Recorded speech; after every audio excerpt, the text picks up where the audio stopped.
things? Have you got any evidence of me saying these things? You said these things to me in your car on a trip to Bradford. Did I say these things? Where's your evidence of saying these things? Mark, don't... Where is your evidence of... Mark, why do you think I remember these things so well? Well, you can say anyone said things like this, but without evidence, how can we? Okay, if I had evidence of you having said that, would this change the conversation? If you had evidence of me saying that, then obviously I would have said it. Okay, Mark, you said it, and it was all recorded. Really? Yes. Well, can you leave my house, please? I don't know what to say. You've betrayed me. You know what I mean? We were talking personally about things, and I was talking about, you know what I mean? Mark, as a journalist, I have a responsibility to report what I find, and what I found in you was somebody who was a very deep and complex character that had a real affection for Nazis. Can I answer this in a minute? Can we take this off and answer it in a minute? I've got to David, after all we've done together, can we? After all we've done together, can we stop that playing? No, I can't stop. I'm sorry, I can't stop it filming. I've got a. There's a few other things which I want to talk to you about as well. What, that's been said or done? That's been said and done, yeah. And you recorded everything? I haven't recorded everything, no, but I've recorded quite a lot of things. Can we turn it off? I can't turn it off, no. Can you just for 5 minutes? No. I just want to say a couple of things to you. Okay, well, let's finish the I'm just going to ring Nick and quit from the party. I'm just going to quit my role in the party. Nick, can you turn it off while I do that? Well, maybe we'll finish the interview and then you should do that, Mark.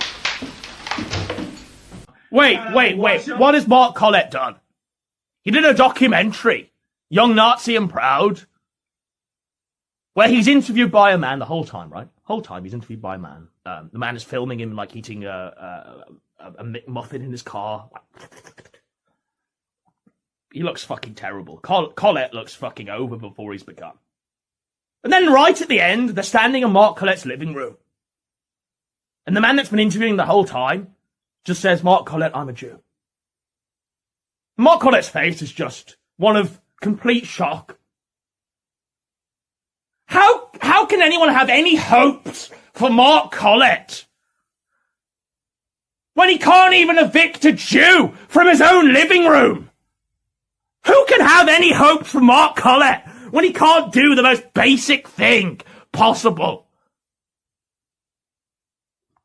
Oh, dear God. By the way, Joe Owen does talk sense. He does talk fucking sense. Collett's a Fed. You've got to question how Collett can still be allowed to walk around, tell people to say the 14 words, if he's not receiving that GCHQ money there. Joe Owens talks sense. He does. He does. That guy, he's been involved for 30 or 40 years. He's been to every nationalist meeting. He's been in every nationalist party, every nationalist movement. But the fact is, he's probably the guy that helped ruin every one of those nationalist meetings and movements.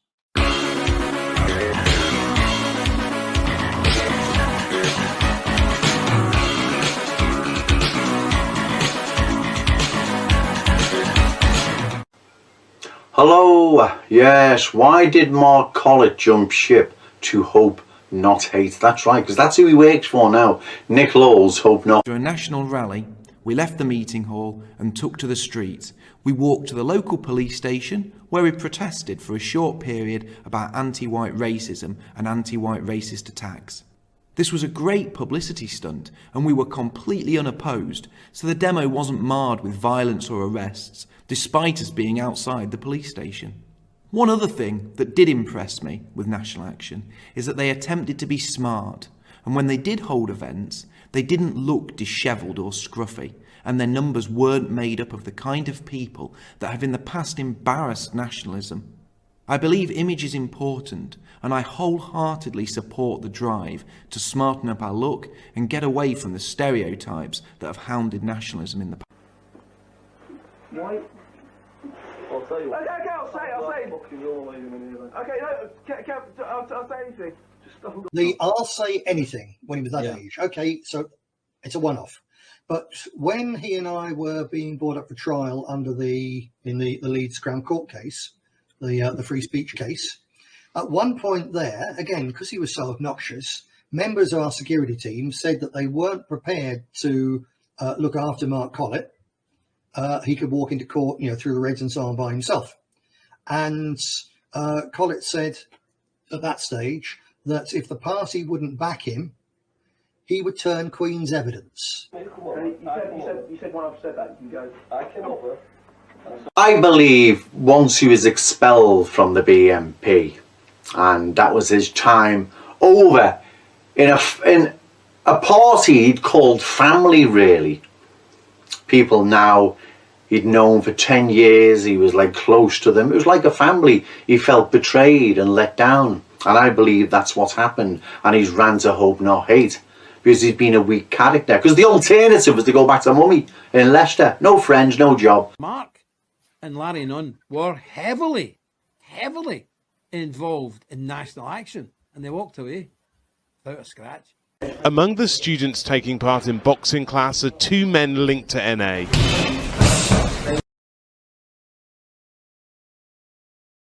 Again, you're not here only.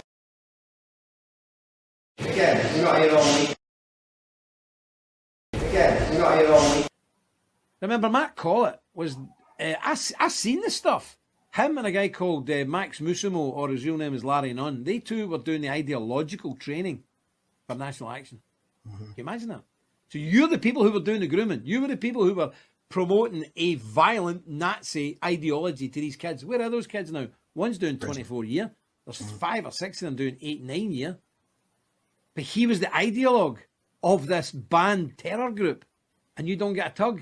I mean, seriously. Why? I'll say it. Okay, I'll say it. Okay, no, I'll say anything. He's trying to take a back seat role because this thing, he knows that the trap has been set, the trap is going to be sprung. And just as he did, him and Larry Nunn, aka Max Musson, managed to help set up and propel national action on its suicide trajectory. He made sure he was out of it, away from it, when the proverbial hit the fan. And he's trying to do the same again with PA. Because I have no doubt whatsoever, none, that he is now working, he is now being played by the state operatives. No doubt whatsoever. No. You said when I've said that, you can go. I can. He's left a trail of embarrassing videos on the internet. He feels he's been betrayed. And what he's done is he's went to Hope Not Hate, because he wasn't a strong character in that department to deal with the rejection and failure and, in his eyes, betrayal. So he's gone to the enemy. If you want to believe he just turned up with Eva Braun, with their swastikas all over the body, right on the eve of the Vote Leave campaign, then be my guest. Let's not forget the phrase of the week, sprinter.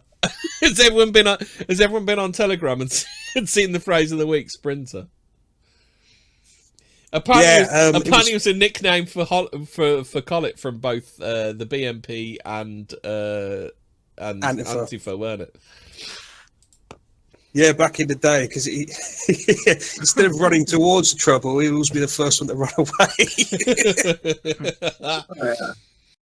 I'm giving Dion Molle 2 thumbs up, mate, and a big sheeg. In the last few days, that our foreign speakers weren't going to make it. And I've said this before, that the women in our movement are the ones that never let us down. They always show up. And this woman is like a rock in this movement. And she was at that airport. She was there. There was only 50 people there. She didn't flinch once. I never doubted her. She has a will of iron. Please give her the round of applause. She's so well.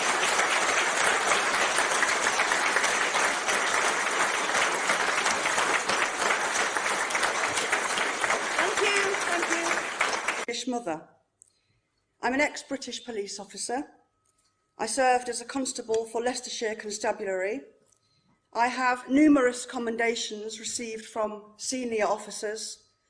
I've been awarded a Chief Constable's Commendation for outstanding service, and I am the recipient of a Bravery Award given to me by the then Prime Minister at number 10 Downing Street.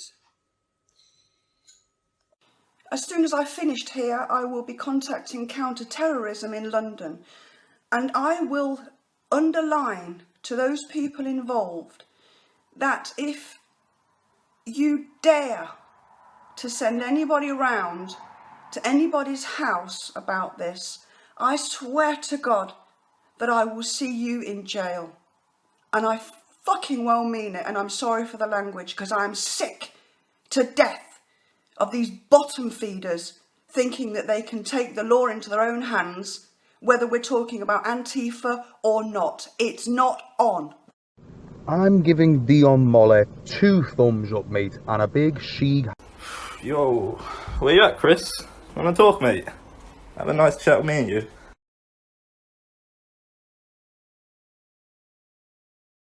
Well, I had an inkling that you were a Jew, but you told me that you weren't, so I trusted you. Well, you know, by Jewish law I'm not, but by racial descent I am. Well... You know, you've also said that you and I look very alike. Bet James Shand, like the person who lived in this property, who was a convicted paedophile. I'm coming to that. Yeah, it comes to that's the main point, I think. Okay. Well, I was dealing with those 2 points first, because what Chris the Rat was saying was untrue. Onto the James Shand point. Cornelius is a Christian. He is part of a Christian group that rehomes people who are homeless, have had addictions, are living on the streets, or who have come out of prison or other institutions that are there for reforming people. Whether that be somewhere that helps people with their addictions, a drying out clinic, and he's housed numerous people over the years. He was asked to house this young guy. He didn't know about his conviction. He was asked to house somebody who had come out of prison that was sleeping in a car. James Shand was convicted of attempting to meet somebody who was underage. Yeah, so he's a convicted paedophile. Wait a second. However, James Shand... Let him finish. James Shand is somebody who has, unfortunately, the mental age of somebody much younger. That is why he took him in. He didn't know what he'd been convicted of, but James Shand is in his 20s and has the mental age of a 14 or 15-year-old. He is not somebody who, he's not a Jimmy Savile. He's not a predatory paedophile. Doesn't excuse his actions, though, does it? If somebody has a mental age much younger than they are, and they do something like that, it does not excuse their actions. You are correct, but it does put it into a slightly different context. Cornelius housed somebody that he knew had learning difficulties, was sleeping rough in their car at Christmas, and was asked through a Christian organisation if he would take them on. He didn't know what he had been convicted of. He knew he had learning difficulties, and as soon as it came out what he'd actually been convicted of, he asked him to move out. What had that man done wrong? When you actually hear the full story, he hadn't done anything wrong. Well, he has done something wrong. Like, by the way, is he still like a regional organiser? What has he done wrong? I'll explain. Right, so as a regional organiser for Patriotic Alternative, he should be he has an obligation, a moral, and an obligation to protect young people at your events that you organise. So he should be doing like a vetting procedure for every person that he's associated with, including people who stay in his home. That's ridiculous. It's not ridiculous. If someone's moving in your house, you need to know if they're a paedophile or not. Absolutely no organisation, except for ones, like if you're working at a school, that vets people like that. No political party did that. He acted in good faith. When he found out the conviction the man had got, he immediately asked him to leave his house, and within 24 hours of him knowing what the situation was, the guy had left. But I'm going to tell you why what you're saying now is very disingenuous. Why? When this was found out, we called a council meeting of myself, Laura, and all the regional organisers. At the time, Chris was one of them. Chris voted at that regional council meeting for Cornelius to remain as the regional organiser. So why is it up for a vote? Like it shouldn't be up for a democratic vote. Wait, you've not heard it all. Go on. Chris said it was Chris's idea. Chris said, let's have a vote of no confidence, and he voted for the man to stay. And I said, looking at all this evidence, the fact that he took him on through a Christian group, the fact he didn't know, and the fact that he obviously felt pity for this guy because he didn't know what he'd done. The guy had diminished mental responsibilities, and the guy was sleeping rough at the time. It was part of a Christian rehoming program. This wasn't a guy who knowingly did something bad. This was a guy who was put in a difficult situation. It's Ignorance dealt with. Is no excuse. Ignorance is no excuse. And the problem is that you don't need to do a DBS check in regards to finding out if James Shander's a convicted paedophile. You can do a simple Google search, which Cornelius should have done. Listen, at the end of the day, you say he should have done, but yes, the fact of the matter is, any reasonable person listening to this explanation would realise exactly the situation he was in. There was no malice, there was no nastiness in what happened. It was a very unfortunate situation. It's been rectified, a line has been drawn under it, and I think most people listening to this as an explanation would realise that the people pulling this up again and again and again, especially Chris and the other Hope Not Hate assets. Hello, yes, Mark Collett is indeed a Hope Not Hate spy, without a doubt. That are working. You've got no evidence to back that up. You're just saying doing this because they are trying to attack PA. Heil me? Come on, for old time's sake. Heil me, little man. No. Heil me. No. A little high, just a little higher, please. Fuck off, Hitler. The long and the short of it is, Nick Hill is a Christian. He's helped 2 homeless men out in his life. The first one tried to murder him, and that story is the reason why he got doxxed in the first place. And the second one turned out to be a pedo, which I only found out, 5 days ago, or whatever it was. Ooh. On the short of it. And that guy has since been kicked out of his house. Hold on a minute. The article was in. So what you're saying is that they only responded to this because of the article. Is that what you're saying? It's not because of someone doing all. What you're saying? It's not because of someone doing all investigation. Or... What are you saying? I have to say that again. Your quality was garbage. What I said. What you're admitting to is that you only knew about this information because of the Vice article. Yeah, I only knew he was a convicted pedo from the Vice article. It wasn't because of some internal vetting or anything. No. So if it wasn't... So wait there. There's some Shoreditch hipsters brought this to your attention. Yeah. Okay, so Shoreditch hipsters are putting you up on who's a paedophile in your movement. Yeah. Okay, that's the end. That's the end. That's the end. That's the end. That's so true. He wasn't in the movement. He just nick and lift. Well, I mean, in this article, it says here, one of his lodgers goes by the online pseudonym Nativist Concern, a co-host on the Absolute State of Britain, which describes itself as Britain's most racist podcast. Nativist Concern is a self-proclaimed neo-Nazi whose BitChute channel includes archived footage of Nazi rallies and the Hitler Youth set to music, as well as a video titled "How the Jews Destroyed the West." So, were you also a lodger at this property? Yeah, I decided to go into isolation with Nick Hill because we were worried about the COVID epidemic in February. We overestimated it. So wait, when did you live with this nonce then? Yeah. And you had no idea because this case came out in 2016. So this article has been out for the last 4 years. I mean, so it clearly shows that your vetting process is poor because someone like him is quite easy to vet. All you got to do is type his name in, and it's a clear-cut article. No, that's not true. If you type his name in on the Google on my laptop, he didn't come up on the Google at all. You have to put in James Shand, sex offender.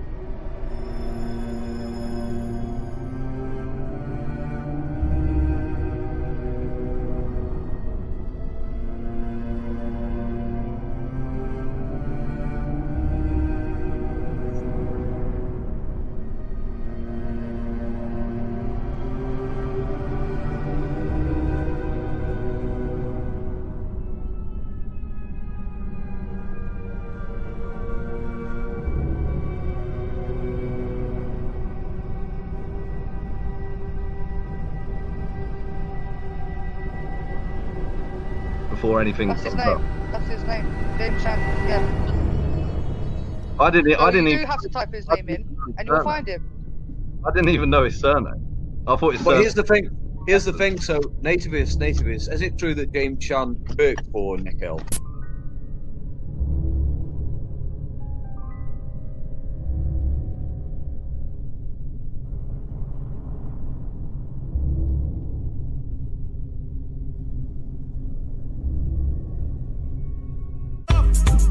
Pedophile. Pedophile. He says, promise me you won't tell. He said, promise me you won't tell. He said, just promise me you won't tell. If I take you to the hotel. He said,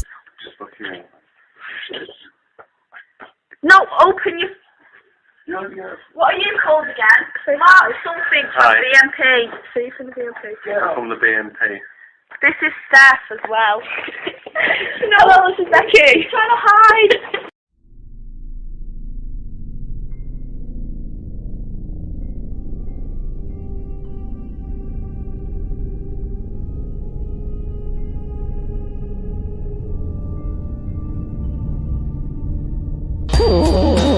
He's a pompous, arrogant little shit, right? That's so true. PA is weird and gay. That's so true. PA is weird and gay. If you take on the alt-right, you will lose. If you take on the alt-right, you will lose.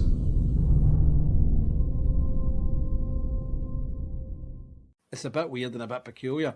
And yes, a lot of this stuff was paid for out of party funds. You know, there was a lot of prostitution and girls who looked underage and all that stuff. No, open your... What are you called again? Mark, something from BNP. See from the BNP. Yeah. From the BNP. This is Steph as well. No, this is Becky. Trying to hide.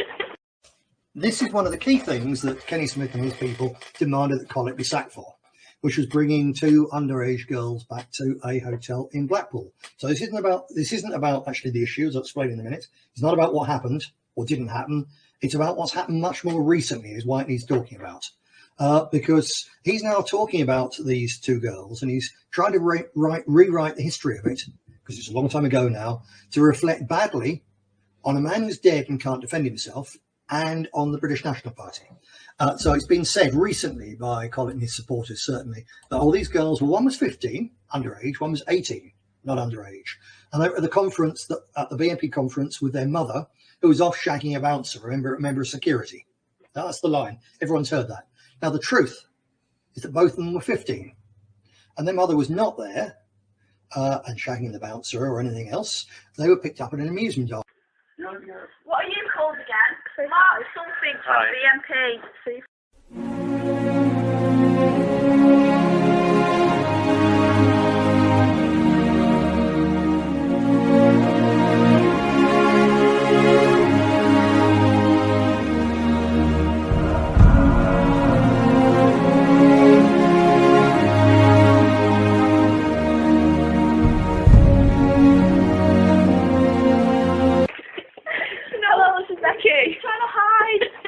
and this whole corrupt charade needs to be done away with. The real revolution will never come under a banner that serves internationalism. It will come under a banner held up by those who hold Europe and the European people dear in their hearts. It will be brought about by those who stand for culture, civilization and heritage. Because in a world of international banking, cultureless communism and materialistic hedonism, the real revolutionary mindset is quite simply traditionalism. Thank you for listening. From the BNP. It's the lies he's now telling to cover his own, to save his own skin. And the minute you say one was underage, one wasn't, and he's saying I was with the one who was legal, Dave Hannon was the other one, he's the baddie. And he's dead, he can't defend himself by simply saying, you know the truth, Mark, we picked him up, we were after a good... Just looking at No, open your... What are you called again? Mark, something from the BNP. See from the BNP. From the BNP. This is Steph as well. Hello, this is Becky. Trying to hide. Rape, torture, revenge porn and sex trafficking. That's a statement from OnlyFans. That doesn't say that porn is going to be outlawed on there. It says, and if you actually look at their acceptable use... Do you want to do that super chat? No, I just said MI5 gang. I don't even know what that means.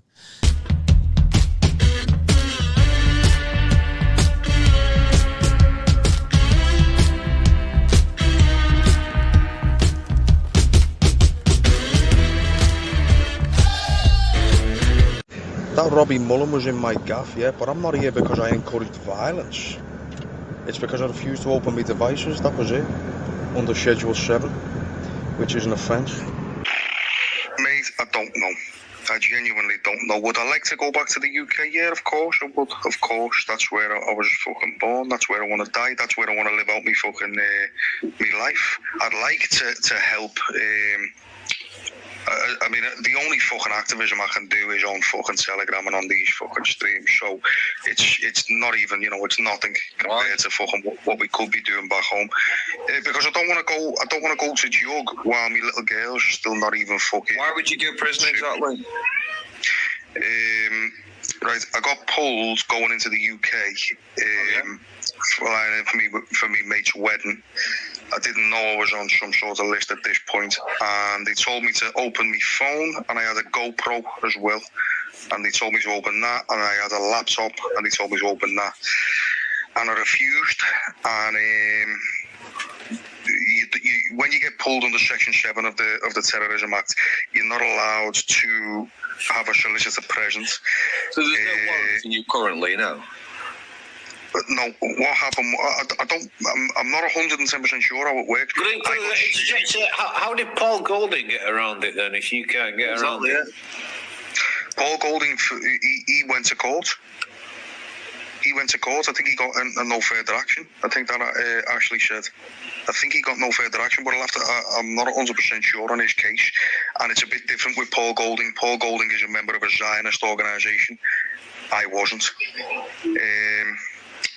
The other thing is, when you get pulled under Section 7, you don't get the right to... Is that why you joined PA then? I have some faith in you a couple of years ago, but for all I know, you are a proper copper. That's why National Action could have gone down.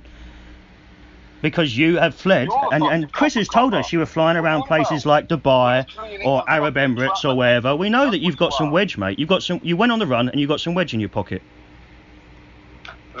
What business of yours? You're a Fed, mate. So 1 minute National Action, everyone's getting rounded up. Then all of a sudden you're allowed to just live abroad with plenty of cash on the hip. No one's messing with you. You're full of shit, mate. Yeah, I legged it, mate, the second they got prescribed. You legged it, did you? Oh, that was easy. Yeah, with your family and everything, just a piece of piss. No one stopped you at the airport, nothing, no?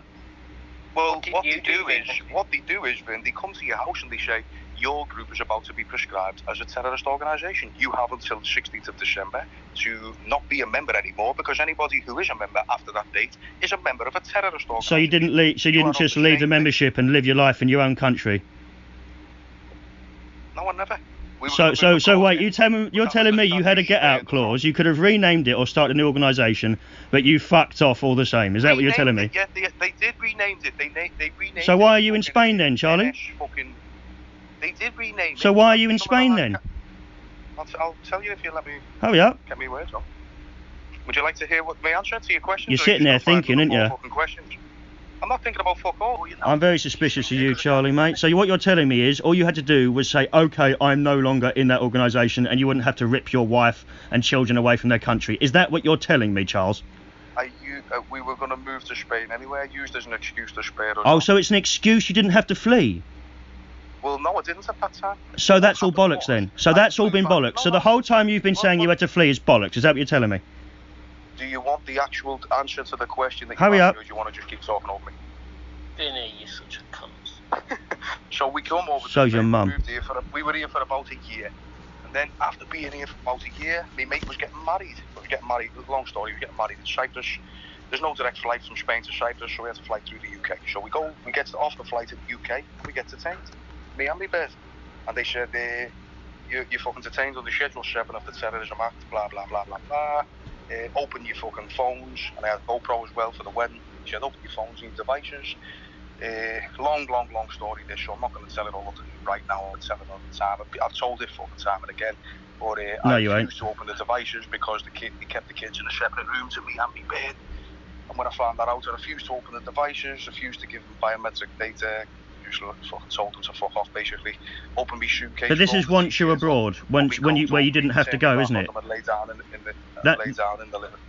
Char, that's once you're abroad, isn't it? The place you didn't actually legally have to go. Yeah, we went here because we wanted to move here. So you wanted to move there. You're not an ethno-nationalist or an English nationalist or a nationalist towards the British Isles at all, are you? I'm not sure how you You're no different than Dion, are you? I'm not sure. You work for the state and you've left the country and you're screaming in from the outside. What's the difference between you and Dion? I'm not sure. What's the difference between you and Jakeson Latte or Dangerfield?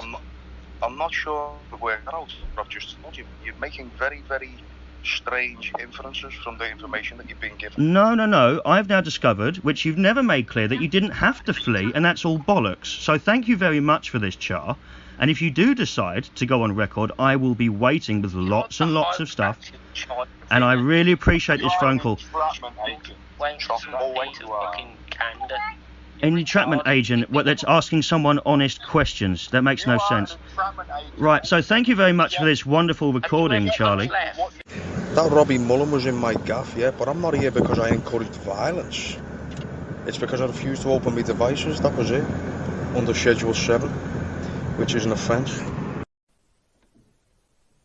So I was just about to say, so to clarify, are you tolerant of homosexuals provided they're willing to change their ways? I realise that everyone is born with different sexual preferences. I believe what people do should be confined, sexually should be confined to the bedroom. Hello, Mark. Mark, we had a fake in earlier. We had someone in without I can't remember what it's called, without a spanner. But I dealt with him. I dealt with him how I deal with imposters. But that's all, really. So there you go. Nice to see you. All right, people, I will try and do Mark, I am the real deal. Well, weirdly, I said that as well, but in a different context. I'll try and see it later, people. It depends how much. But I haven't. I've watched many a documentary, happily sat through the whole thing with them featured in there, but never actually in person. I've had sex with transsexuals. There you go. What the hell? You know, really? Yeah, post and pre-op as well. Hang on a minute, I've got to get my. Oh, what the hell?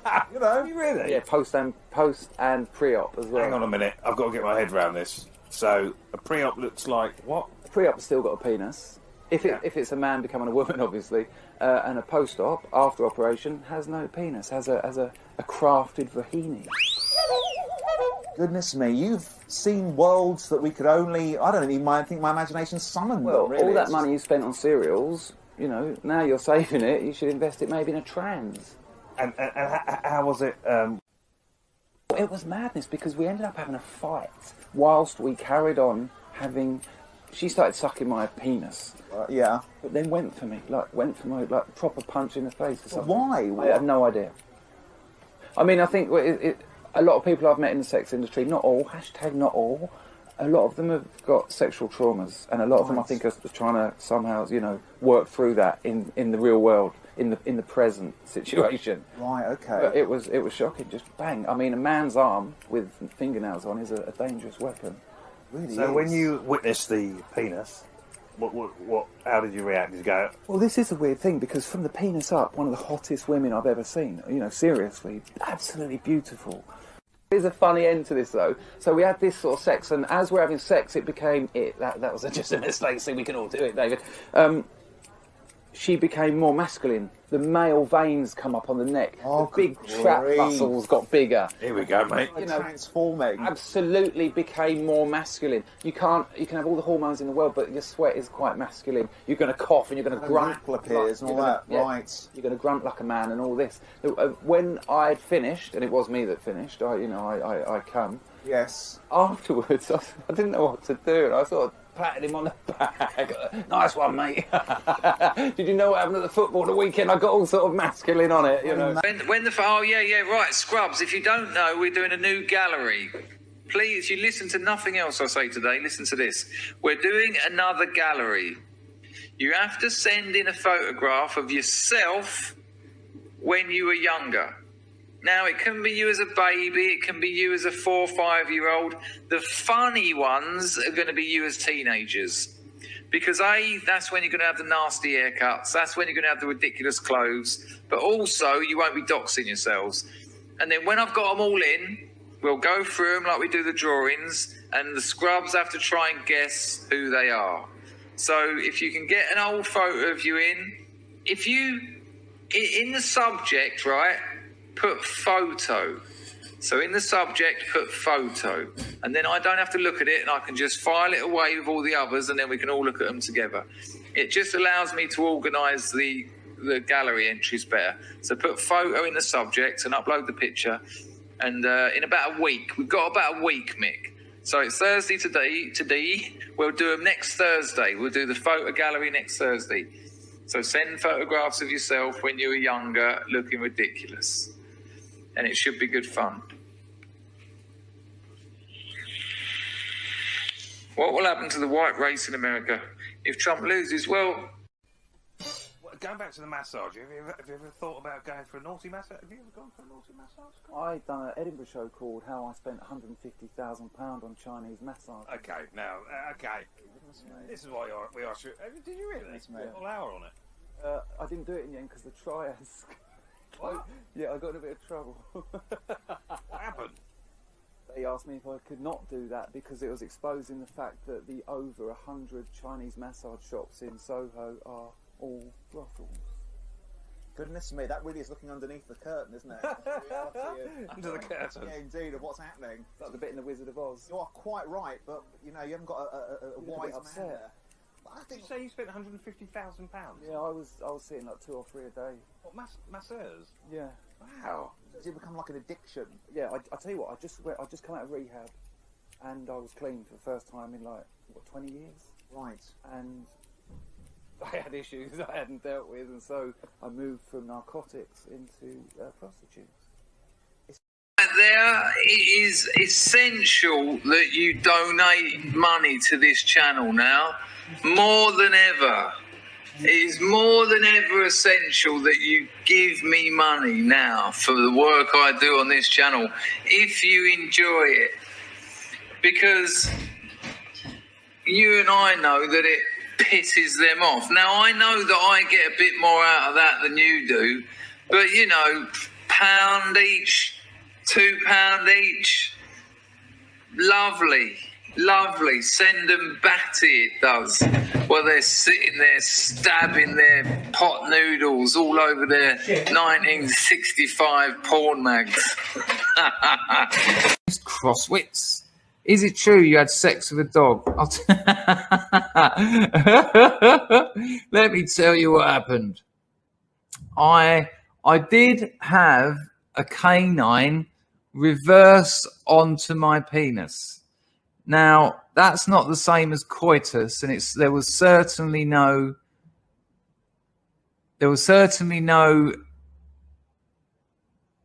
what would you call it, access, entry.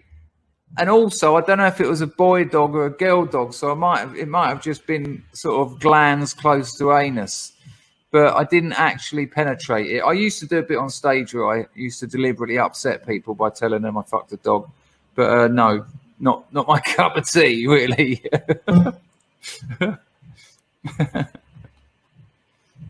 Hang on, Monty, you've had 2 hits. Chris Holloway. I thought Alex Jones. Yeah, there was no back and forth. There was no, as Alex from Clockwork Orange would say, in, out, in, out. Oh, Marcus Aurelius, I'm the sub Ronnie. I didn't fuck a dog. But when you're on stage, no, I didn't suck off a horse either. No, I didn't. Come on. I used to, you know what? Sometimes you do gigs and I was so bored with the level of comedy. I used to go on.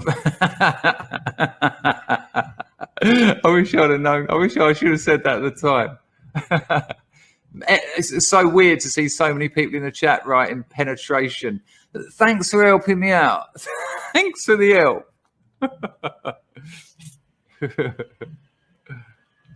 But I can't. Nothing happened. It wasn't even just a tip. Nothing. There was no penetration. It was the dog's fault. Hang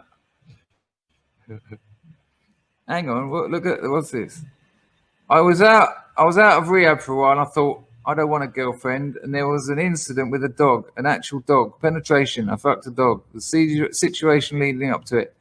I'm unsure what. I don't get that, but there you go. Yeah, I'm just 11 weeks old. Mark.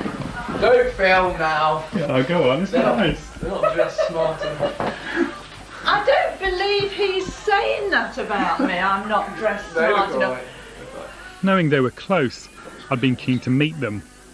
And they, it seemed, were keen to make me one of the family. Oh, right. So he's Uncle David today. I was going to say. Oh, right. Yeah. Oh, I see. He does look quite like me. Yeah. He does, actually. There's a similarity with the nose, isn't there? Oh, shut up. Actually, it does say... There is actually, David. On campus at least 1.5 hours before your ceremony is due to commence, Mark. But it has come to our attention that this is something far more sinister, and that's where I'd like to hand over to you, Mr. Dowson, if possible. Well, again, I mean, I think it's a wee bit tragic because I had a terrible history with Mark Collett. I mean, he was recorded by his best friend with a death plot to try and kill me. Not just kill me, but the instructions from Mark's own lips were, make sure you stick it, you put the knife, it was some big long knife, stick it in his back and cut his kidneys when he's out with his children.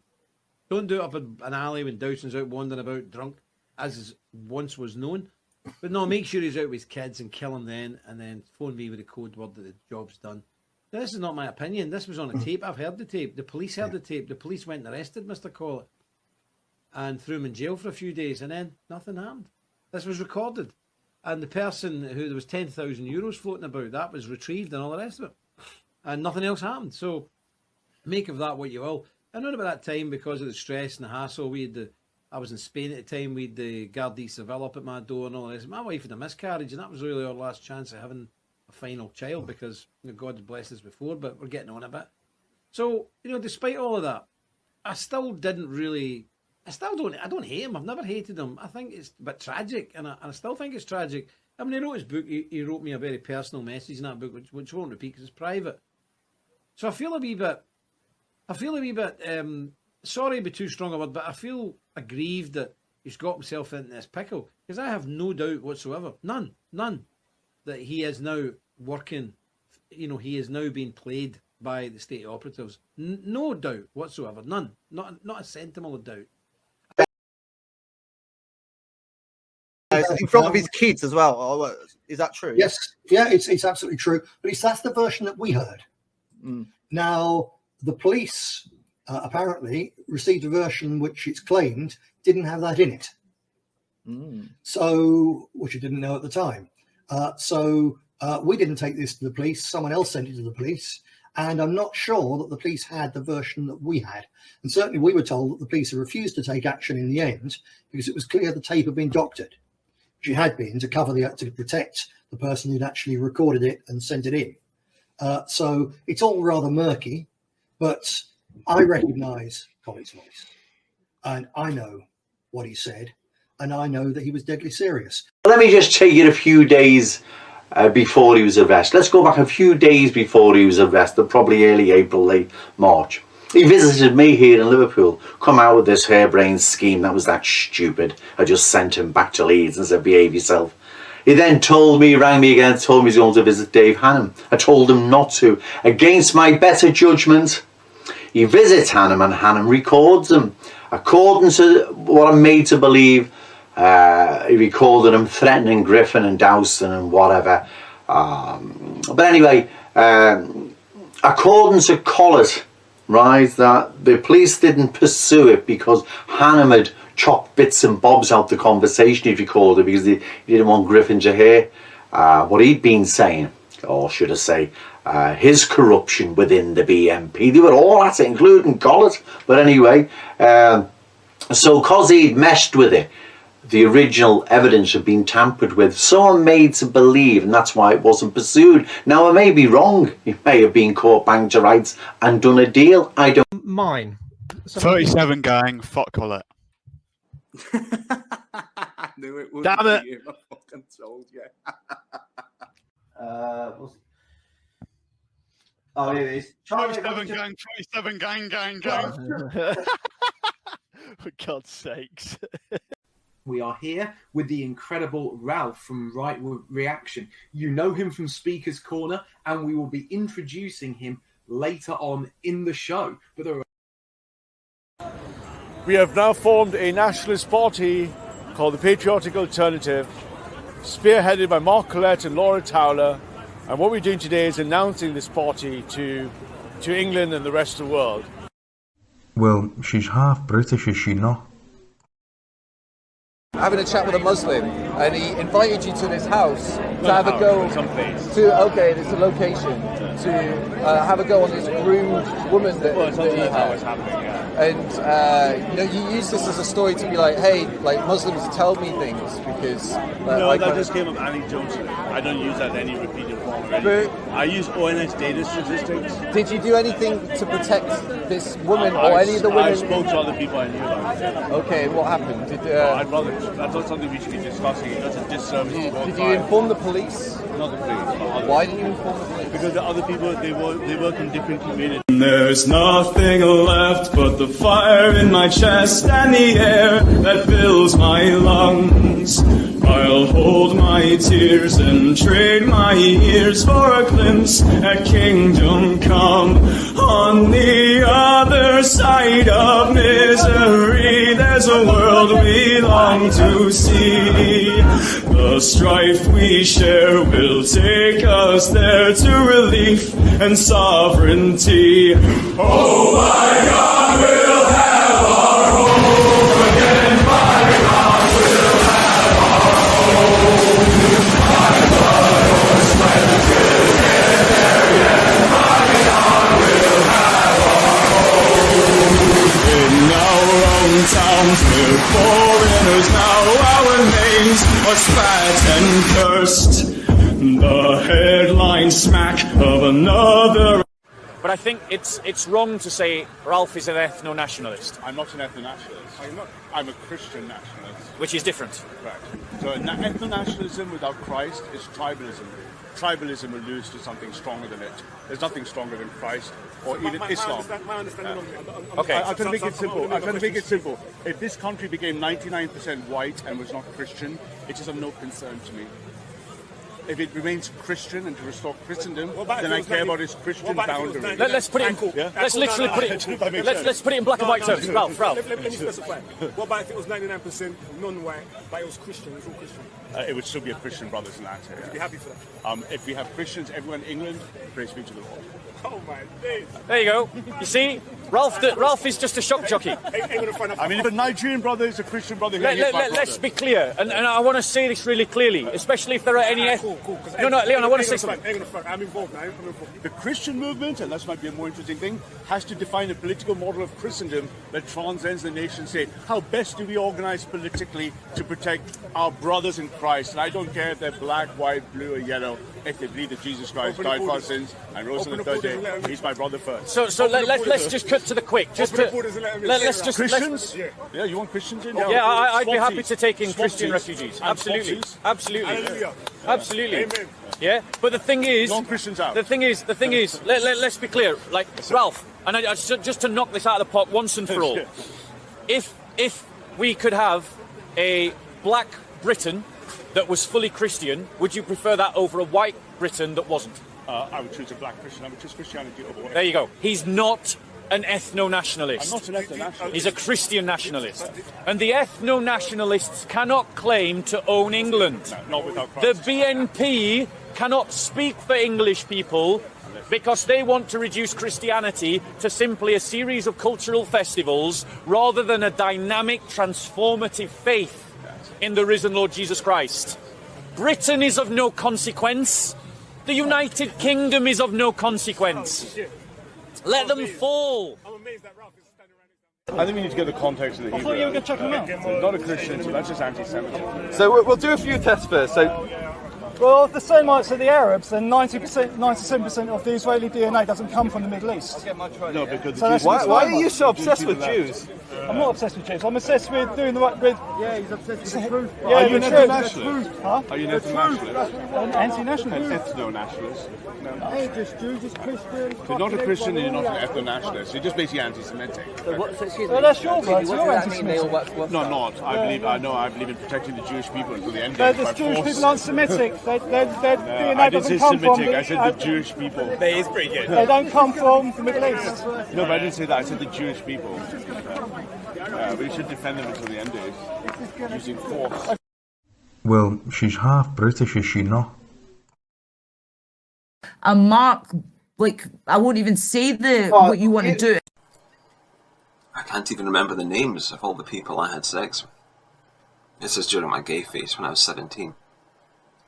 It was very easy to get sex in the gay scene, especially when you're 17. I have various dark sexual interests, including wanting to enslave women and taking pleasure in spreading STD. There have been allegations against you that you're a major sex pest. And I know people want to talk about that. And you said, well, we're not going to talk about it today, but you're going to do a video on that very soon. So do you want to tell us about that? Well, it's a complex issue involving quite a few different people. And so and of course it's also quite incendiary. So it's a difficult thing to know how to address. The allegations are fundamentally untrue. I mean, I don't really want to go into the details here, but basically it was false. I mean, it's not some dark thing. It's not sinister, and I'm not an abuser. This was all nonsense, peddled quite successfully by very successfully by various malicious people acting in concert and acting spontaneously, opportunistically. But no, it's untrue. It's fundamentally untrue. So you're going to do a video that just goes through all of these point by point, these claims. Yes, absolutely. And I think I can quite thoroughly disprove each of them. The reasons for the delays, I actually go into that. I've written the script, and I go into that as well at the end of why did I take so long to do this. It is delicate. I mean, when somebody makes an accusation like that, any guy, your life gets turned upside down in a way. You can't just pretend, oh, that didn't happen. That hasn't been said. It has been said, and it's very fucking serious. And people take it very seriously, rightly. I mean, it's right that such allegations are taken seriously. But if they're false, anything that you say about them can be misconstrued and twisted and used against you. and I was advised by lawyers. I spoke to 2 lawyers right when it happened, and they both said, don't say anything, even to defend yourself, because anything can be twisted. And I think now that was bad advice. I think it would be good advice for a normal like a person in a normal situation, normal position, but for an e-celeb, it's very bad advice, because in the absence of defending yourself, people naturally, well, rumours just fly, and people naturally assume, well, you must be guilty, otherwise you'd be defending yourself, you'd be refuting these allegations. Of course you would. So the fact you're not means you must be guilty. And I actually made it worse for myself by putting up 2 messages on my Telegram channel and YouTube, sort of apologising. And what I was apologising for, really, was creating a situation where these allegations could be made. I wasn't apologising for the allegations, because the allegations were false. But of course, by being apologetic at all, I looked guilty. Right, And it just invites more attacks. exactly. What I realised was that any kind of... See, and another thing that I was advised by several friends, just say nothing, just let it die. And I thought, okay, yeah, that'll happen. People will lose interest, because it's all fake anyway. But what actually happens is that is taken as weakness, which is a provocation. So people just go on and on and on, and continuously revive this drivel. And so basically it just works against you. It's something that I think everyone else should definitely learn from. This should definitely be an example to other people, how not to react to when something like this happens. Because it didn't, my tactic, my strategy didn't work at all. I was fundamentally innocent, and yet my inaction in asserting that was used against me by numerous people. I mean, there are a lot of very malicious people involved in this, in spreading this, very twisted people. And yeah, there's so much that could be said. There's so much that could be said about this. And obviously I'm tempted, but I think that an improvised live stream is not the right environment in which to discuss issues of this weight and gravity. We met at the PA conference in March 2020 and felt a mutual attraction, and in the weeks afterwards flirted heavily. She was 20, a lot younger than me, but I wondered if a relationship was possible. At the end of March, she was going to be travelling my way, so I invited her to break up the journey by staying the night at my place. She accepted this invitation. That was what I saw, and it was what I chose to believe as a universal thing about men. And so, quite frankly, I hated the fact that I was going to become a man, that I was destined to become a man. I even thought about it. I would never have actually done it, but I thought about castrating myself. Because, well, how to avoid becoming masculine, more masculine. I dreaded puberty. I mean, I think a lot of kids do. It's a frightening change. And I wondered how to avoid the change. I didn't want to get a deep voice. I didn't want to become hairy. None of it. I didn't want to be a man. And really, it took until my early 20s before I could accept that I was a man.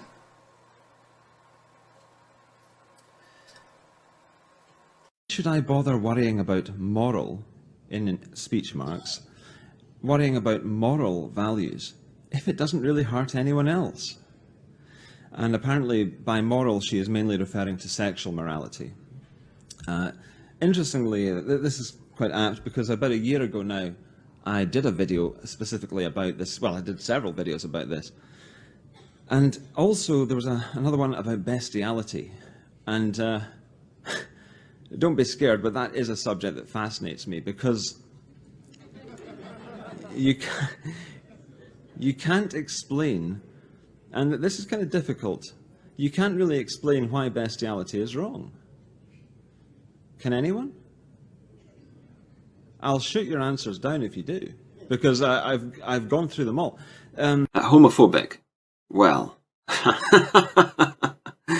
it's funny because occasionally I'm directed to 8chan threads about me, about my channel, and they're usually festooned with posts from this guy, Patrick Downs, talking about me in a very homophobic manner, talking about my gay past.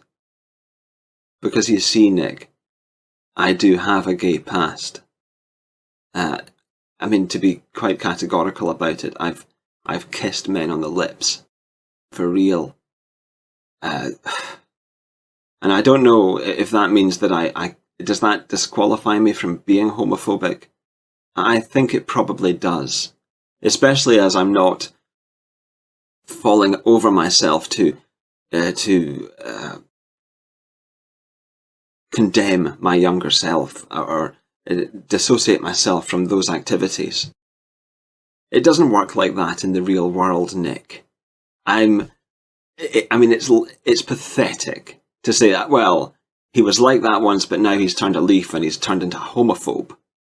Don't be ridiculous. Charlie? Yo, mate, all good? I was just listening. Yeah, I think somebody has got their hand up. Is that actually Millennial Woes? I've muted them. I don't think it will be one, sure. Well, unmute him and just check. Hello, mate. Can you hear me? Hello? That's me. It is the real Millennial Woes. It is the real Millennial Woes. Well, look, I was going to give a lengthy presentation tonight, Colin. Can I interject here quickly, Colin? Yeah. If you don't mind. Yeah, I think I probably went after what Diona did, the slander basically that she pumped me full of, where you were concerned, and I probably went after you probably worse than anybody in the movement at the time. I remember, going into your group, sending nasty messages, all the rest of it. I was literally like, this guy has to go. Hello there. I'm filming this not in my bookseller, but in my shop where I work. But then the other thing, homosexual, that really annoyed me. Some people seem to think that I am homosexual. I've seen these remarks, and I'm not. I think that what they're thinking is, he says he's bisexual, but he's really just in denial. He can't admit that he's gay. He's ashamed, or he's embarrassed, or he doesn't want to let God down, or something. Something like that. It's absolute bollocks. This is not the 70s, the 60s, the 80s, or even the 90s. When, someone might be embarrassed about being homosexual. I really don't think that that's the case anymore, and it's certainly not the case for me. If I were homosexual, it really wouldn't bother me. Certainly not on a moral level. So that's just bollocks. I'm not in denial. I'm really attracted to men. What can I say? I'd say about at least three quarters of the people I'm attracted to are female. So it's women. So it's... Yeah. I'm not going to become a or anything. Yeah, that's right. Go ahead. Do you reckon the comedy Homer Simpson boxers are the ones for today? Is it that kind of day? It is, yeah. It's not a day for the serious silk boxer shorts, is it? No, I think it's a Homer Simpson type day. Do I get a shot of my body as I got the time? Go on then, yeah. No! Why did you go away?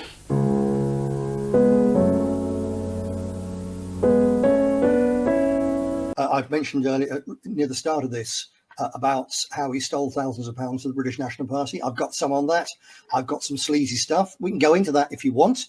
Or on the other hand, you can consider that stuff which is from a long time ago perhaps devalues what we've already said and isn't necessary. I'm in two minds about it. I've got a few notes here we can dig into, and there's stuff you can tell us. I mean, we know this sleazy stuff. I don't think. Perhaps we don't need my to. personal opinion is, you know the stuff. I know the stuff.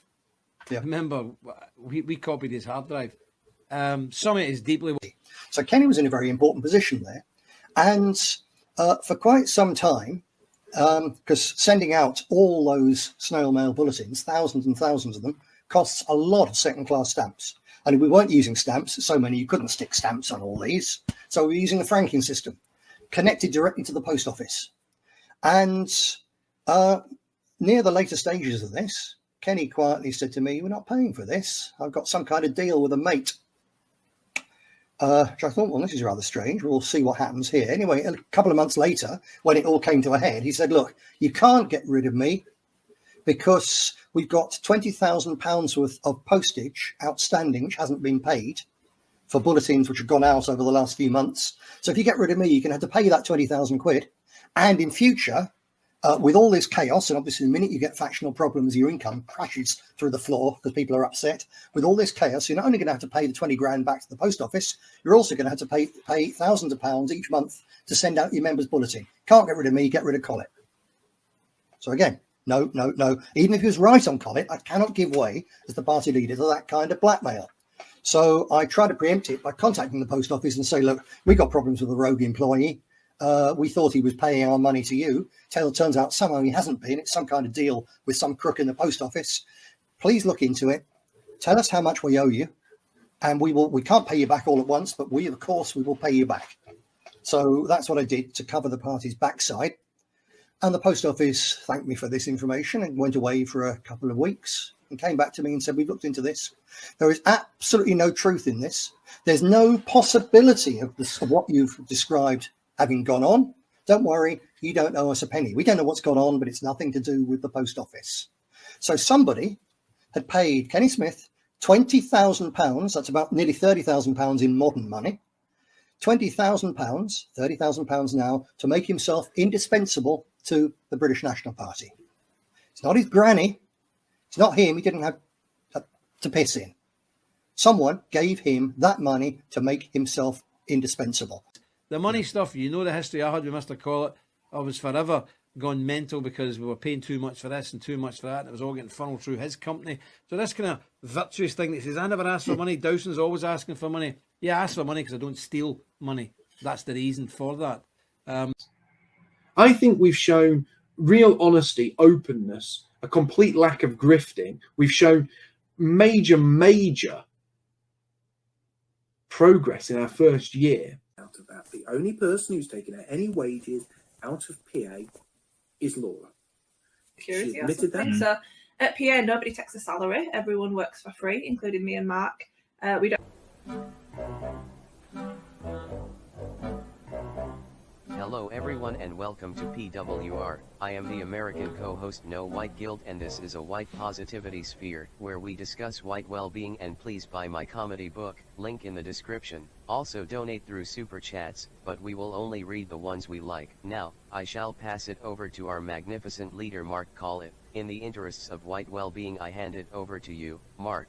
Hello there, welcome to Patriotic Weekly Review.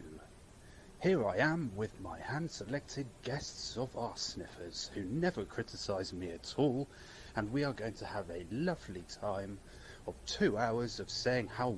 But I want to say it to everyone here tonight. Patriotic Alternative is now taking donations, and we are making a pledge. Well, I'm making a pledge to everybody here. I'm making a pledge that I want the first person to be employed by Patriotic Alternative to not be myself, but to be Laura Towler. So once we are making enough money, once we have the correct level of funding to employ somebody to work for PA full time, I don't want that person to be me. I don't want to be there at the front and center and for anyone to be able to say anything negative about our organization. So I am going to make sure that the first person who takes a wage from Patriotic Alternative and works full-time for the organization is not myself, but is Laura. And that is our commitment to openness. It is our commitment to transparency. And it is our commitment to doing things the correct way. It is about doing the right thing. There are so many other parties and groups that send out these begging letters every week, these disgusting begging letters that arrive almost on a daily basis and fill up your email box until you've had enough of them, and then they just clog up your spam folder. And they're always asking for money. There's always the last chance appeal. It's always memberships are reduced to £10 for this week only. Whatever it is, they're always trying to sell you something, but you never find out where your money goes. And some of these groups, they're rumoured to have made hundreds and hundreds of thousands a year, and there's no value for money. There is no financial oversight. We are going to be different. And one of the big differences we're making is that Laura is going to be the first person to take money from the organisation, not myself. We are dedicated to doing things the right way. Is there anything you want to add to that, Laura, before we move on to the question and answers? Well, you make me shy when you say that on the internet. I don't know how to respond to it. It's weird talking about it, but thank you, and thank you for the opportunity of working at Patriotic Alternative with you. I absolutely love it. I think we're a great partnership. I love being the deputy leader and the web editor, and I'm completely committed to Patriotic Alternative, so I hope people are happy with me being the first full-time member of staff at PA. I have loads of ideas, and I'm hoping to drive us forward and achieve a lot. So yeah, thank you. Well, somebody in the chat says you deserve to make $8 million a year. I don't know where that figure came from. Now, if you want to contribute to this show, and that's very, very important, if you can contribute to this show, it is very much appreciated. The best way to contribute to the show is on Entropy. Now, I am putting in the chat here, the Entropy address. If you go over there, you can send a super chat, you can send contributions to the show. That is very important. It is very, very kind of you, and it's very, very much appreciated. You can also ask non-paid questions, any paid questions or super chats we read out live on the show, any non-paid questions are voted upon, and the best ones are asked every time we do a show. So please go to Entropy. You can also contribute to me via Bitcoin. That is another way to contribute to me. You can write to me at mark@westernman.com. I can send you my Bitcoin address, or you can get it on my BitChute, or you can send a bank transfer. Now, if you send a bank transfer, that is also very much appreciated. You have to write to mark@westernman.com. I also, at the moment, have a limited number of hardback copies of my book, Teaming with Man. If you would like a hardback copy of the book, please write to me. That is limited. There's a few of them. I'm happy to sign them, and I will send them out to make sure you get them in time for Christmas. And again, contact me at mark@westernman.com. Yeah, nobody takes a salary. Everyone works for free, including me and Mark. PA, nobody takes a salary. Everyone works for free, including me and Mark. PA, nobody takes a salary. Everyone works for free, including me and Mark. PA, nobody takes a salary. Everyone works for free, including me and Mark. PA, nobody takes a salary. Everyone works for free, including me and Mark. PA, nobody takes a salary. Everyone works for free, including me and Mark. PA, nobody takes a salary. PA, nobody takes a salary. Everyone works for free, including me and Mark. Everyone works for free, including me and Mark. First big white pill of the night, and the website is a work in progress, so it isn't all singing and all dancing yet. You can't join the organization, and you also can't make donations yet. So the funny thing about this is it's the first nationalist website in the history of the world not to come with 1,000 begging emails every week, begging letters and ways to empty your wallet. We're not asking for your money. Eventually, we will have donations on there, of course, but we are looking not for money to enrich ourselves, but money to cover the overheads, like the ongoing costs of the website, which at the moment, myself and the team who built it have actually been generously funding this. So we haven't begged for money for this. We haven't tried to empty your pockets, and we won't be doing that. And I can assure you, when that donate button goes up, money that is taken will be recorded. There will be a statement of accounts every 12 months about what we've taken, what we've spent, and what we spent it on. And on top of that, you can be absolutely assured money will go to frontline activities and to sustain the kind of activities that people have come to know and enjoy that PA do. So I'm really proud about that. I'm proud we've taken the high ground. We haven't prioritized donations or making money. We've prioritized building a hub that are going to connect all the key content creators in Britain who support PA to build this community. That is what really matters. So I'm really proud of that. And Laura, $400 US. 600 save our white baby dollars. $800. $1,000 to the cause of white well-being. $1,000 to service of white well-being. $1,000. And I hope with Grandma Taylor's launch and the success of it, we can all say it's like, oh, there isn't a market here. It's not that you're going to set up and sell 10 items and then no one else is going to care. Hopefully you'll be able to sell a lot, be able to sell regularly, and you know, we can make a living out of this thing. And yeah, it's just it's all positives. I can't see out of that. The only person who's taken any wages out of PA is Laura. She admitted that. So at PA, nobody takes a salary. Everyone works for free, including me and Mark. We don't.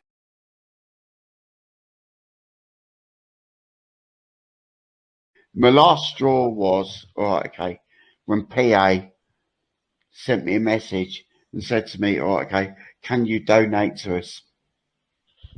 And that was my last straw. And I thought, no, no more.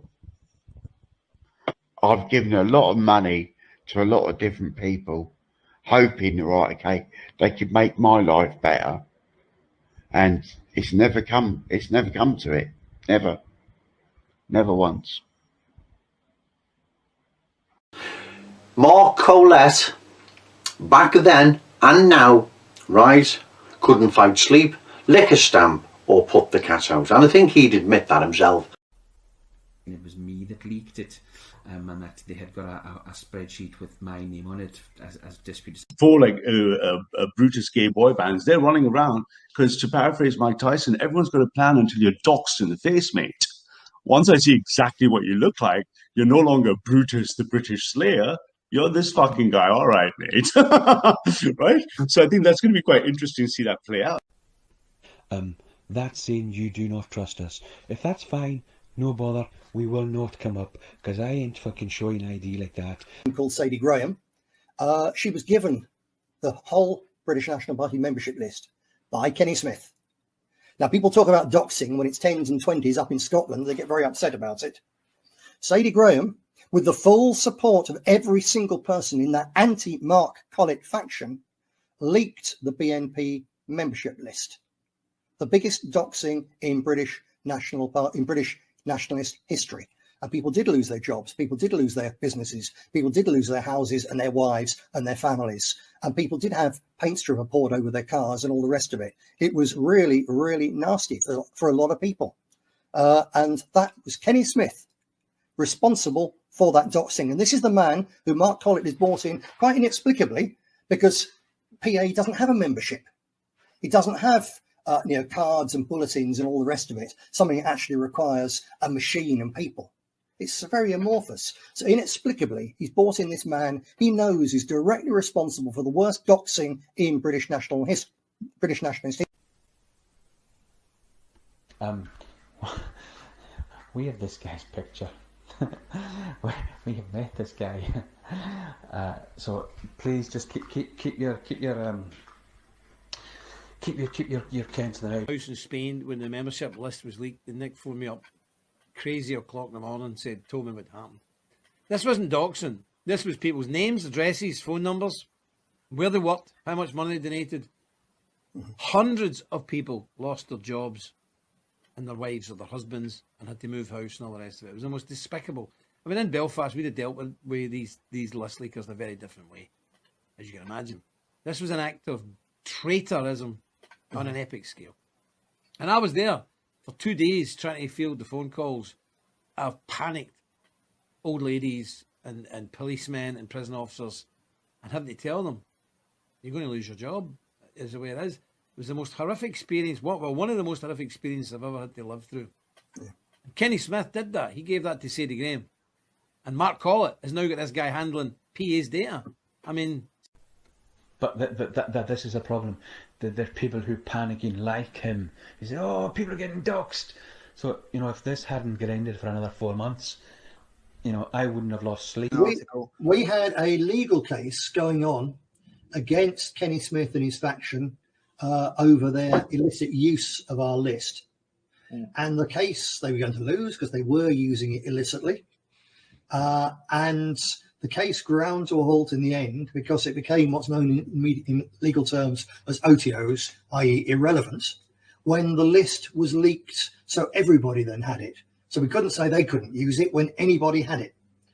So it was very, very convenient for Kenny Smith and co. And they said, oh, it was a man called Matt Single, as if Matt just popped out of nowhere and they had no idea who he was.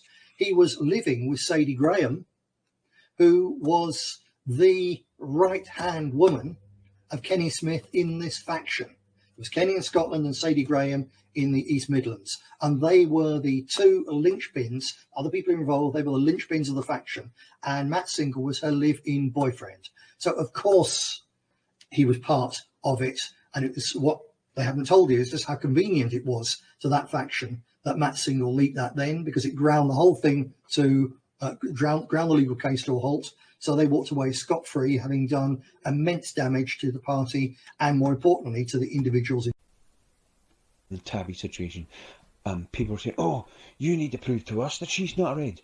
It's not. Always been, voted Conservative, been nationalist, always been, voted Conservative, been nationalist, always been, voted Conservative, been nationalist, always been, voted Conservative, been nationalist, always been, voted Conservative, been nationalist, always been, voted Conservative, been nationalist. I just want to ring up to ask Mark Collett why he was trying to get information. This guy, whether he's a guy, he's a troll. Mute this guy, he's a complete and utter scumbag. Get him off. All right, let's take another caller. PA are the most unintimidating pussies on earth. Prove me wrong. Antifa go through them like shits through a goose. Because he moved. PA Scotland had paid for a private investigator to find exactly where he lived.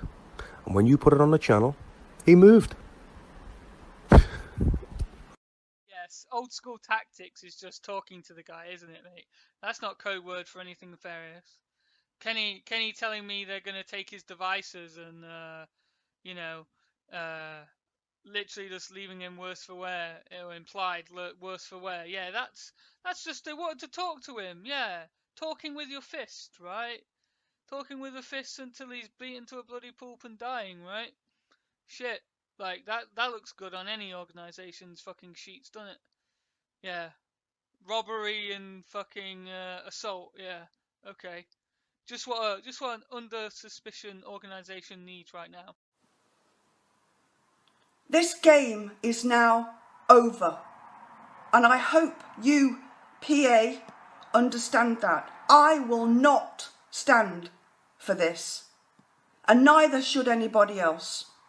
So you can call me whatever you like. You can call me a snitch, a grass, a fed. I am so not bothered. It's time to stop before somebody gets hurt. As soon as I've finished here, I will be contacting counter-terrorism in London, and I will underline to those people involved that if you dare to send anybody around to anybody's house about this, I swear to God that I will see you in jail. And I fucking well mean it, and I'm sorry for the language, because I'm sick to death of these bottom feeders thinking that they can take the law into their own hands, whether we're talking about Antifa or not. Please, Kenny, join us and introduce yourself.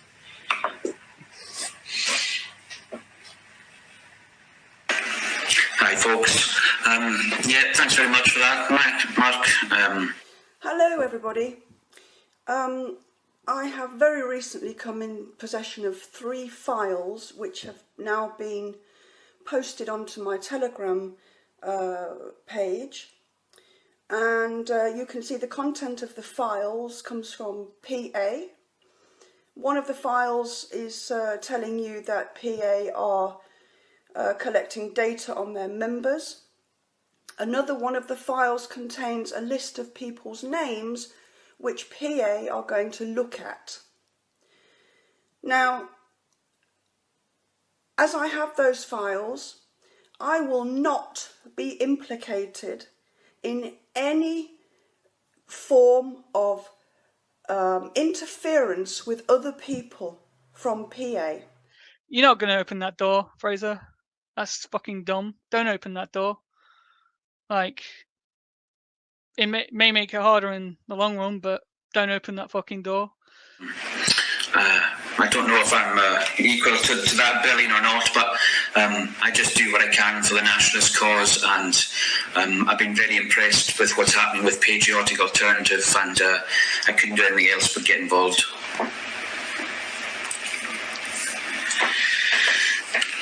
Well, I'm pleased you are involved, and you're not the only one of the, well, you're not the only ex-BNP member who was a serious player in the British National Party to be involved with PA now, and Scotland is definitely leading the way with many of its organisational improvements for PA, and you've been a major part of that. I know you've been helping Sai, I know you've been doing a lot of work.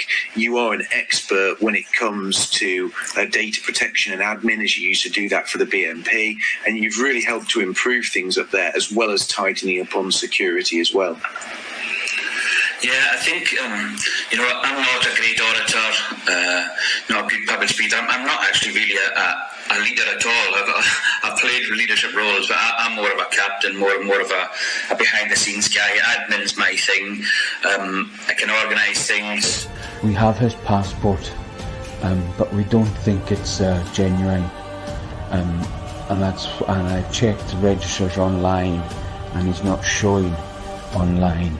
So that's why I just need somebody to go to, you know, to the registrar's office and see if we can have a look. There's no point in the name list. You're able to go there. So yeah, but this is a sorry to be a bit so clandestine with this need to know operation. And when this guy's found, it's not going to be a happy outcome. So yeah, let us know whether you can. Whether you could visit the registrars and ask for that information. Also, Calamity got removed today from pretty much everywhere because he was calling PA a honeypot operation. He's just a twat. His blackpilling has already been an issue. So yeah, I think he's close to getting prescribed. So if you are chatting with Calamity, I would add him to the Vinnie Sullivan bracket, mate.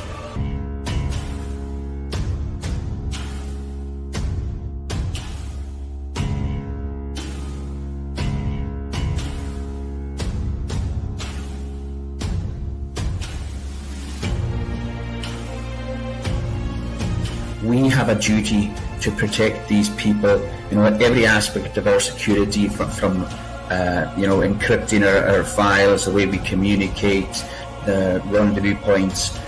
We've always been very hot on that in Scotland. I think we've got a great reputation for it. There'll be repercussions for tonight's start to this stream, I can tell you. But there's no other nationalist organisation in the UK now who has three members of the advisory council of the most successful party, nationalist party we've ever had in the UK, and that should give anybody out there, you know, former members, activists, organisers, officials of the British National Party, the old guard is gathering around Mark and Laura, and we recognise the fantastic work they're doing, and PA is the only option. I know, it's pathetic, isn't it? You know what I mean? For fuck's sake, I mean, I'm one of the ROs for PA. I don't speak to my fucking, a fortnight, well, longer than that sometimes at a time. It doesn't bother me. I'm standing there fucking jumping up and down, demanding his attention. It really is pathetic. No, you're wrong. He actually had the doctor in a car, along with another name, and failed miserably, then told me for up to 4 weeks to keep it secret, pretending there was an investigation when nothing was coming about. Sorry, no. And the only reason it stopped is because I named it, and that's why I believe the restart, because it's a very poor restart, is probably something to do with Kenny himself, though I can't prove that yet. Okay, tell me what they've done about Fashdox's exposing God knows how many members and activists' addresses, pictures and private details, even mobile numbers. Explain this. They've protected no fucker. And it's about time they was held accountable for it. Yeah? Forget about this whole situation. If they were to carry out their plan, and the reason why they haven't revealed anything about the Fashdox's guy is because they want to do nefarious things. This isn't a legal operation. This isn't just they're not gonna post this picture and just out him, right? They're going to hurt this guy. And if they were to hurt this guy, think about the organisation and all the people that are connected to the organisation, that the information the police now have thanks to other means, right? I don't understand why you don't get that this is going to end in a lot of people getting guilt by associated because of these actions, right? I don't understand what the problem is. Yes, people need to know about this kind of dodgy shit that's going on here. Nobody has any of PA's databases. The information, all those documents that come out, they're from Fraser. He had them because he was chosen to be on a team of people who were infiltrating the lefty websites. That's why he had those documents. They ended up in the hands of the doctor. Him and Kenny Smith were on a Antifa chat group infiltration team. Yeah, Kenny Smith has had accounts in with these Antifa fucking groups, and in some cases they've been in there for fucking close to a couple of years, and they were good fucking information resources. They were giving him information on what the fucking Reds were actually up to. Some of the groups that he was in were either very close to or actually at the top of the tree with fucking main organisers in them, and they were speaking openly and freely, and Kenny had managed to get himself in there. Along comes Fat Fawaz. Because he's a bedridden fat cunt and can't get out the fucking house, he was chosen to also jump on that team because at the time they thought he was trustworthy. Kenny built his profile in there and got himself in a position of trust. He invites along Fat Fraser and gets him in there, ingratiates him into a couple of groups. Fat Fraser then turns Turk and leaves PA, and immediately Kenny is kicked out of all 7 or 8 groups that he had worked fucking hard to get himself into. I wonder why. Then the doctor comes out the woodwork and starts saying that he's been kidnapped by PA, like anybody should give a fuck. But Fraser and Dion are going to counter-terrorism.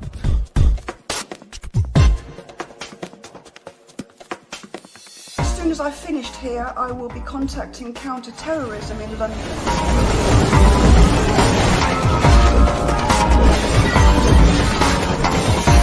I'm reporting PA because they've kidnapped somebody, oh my god, and they're collecting databases on Antifa members. Yeah, so fucking what? The kidnapping's bullshit. Nobody kidnapped him. They had him in the car when they were still trying to feel him out and work out if he was. The doc said there was no kidnapping taking place. That's why the cunt won't go to court, because he knows it won't stand up, because he got in the car voluntarily, and it's all on fucking text and voice message. Yeah, come and meet us here, mate. So if he wants to go to court, he can. That was at the stage when the lads were still trying to work out whether he was the fucking the doctor or not.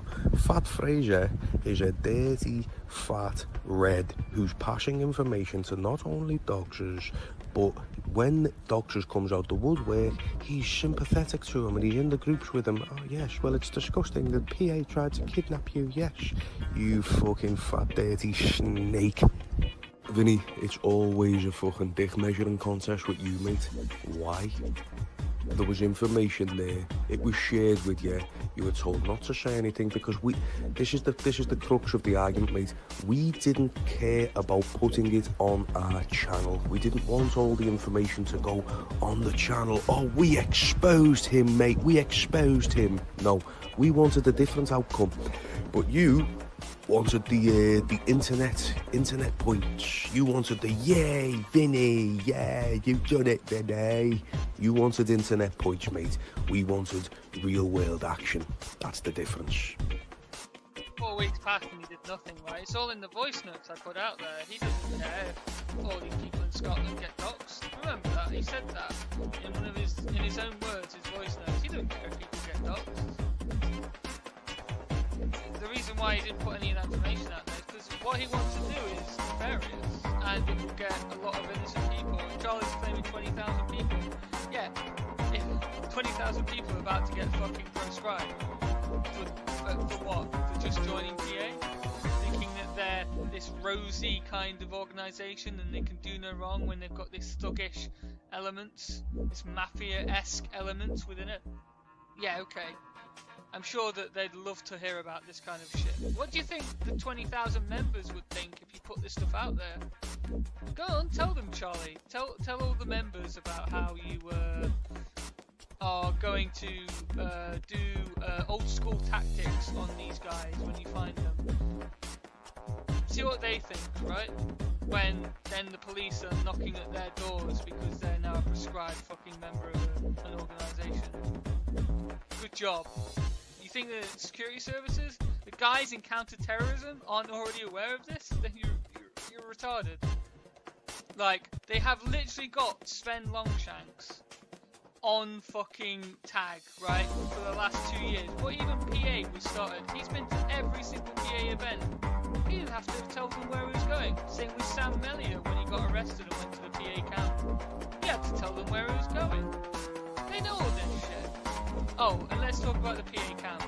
Yeah, 3 times in a row you went to the same fucking place, and now, literally, they're going to get mass doxxed, right? Everyone in that camp is going to get doxxed. Everyone who's snapped there, right? Anglo folk was just a start. It's fucking retarded. Is PA retarded? Or do you not have OPSEC? Jesus. Don't be fooled by false heroes peddling political solutions, or those simping for Daddy Putin to come and save the West. No one is coming to save us. So, aye, Smith gets a free ride on the cattle car. He's glowing so bright he could power the entire gulag with his incandescence. Oh aye, and Collett and his suspicious looking physiognomy can fuck off with him, along with the grifting tea lady, and a whole lot more. And you can find all that on the PA Exposed Telegram page, which I'll link in the description below.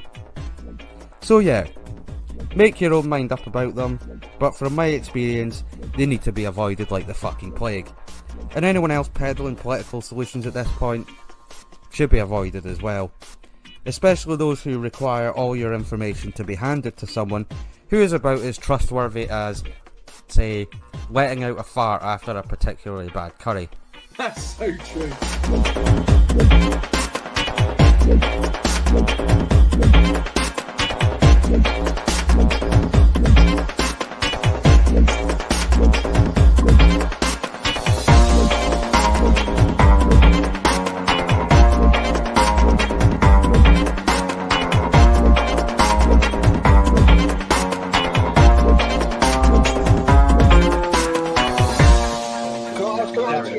I've asked Blue Monday this before, right? Do you think, right, that your group is prone to infiltration by, forget Antifa or Jewish people, do you think it's prone to infiltration by the security services?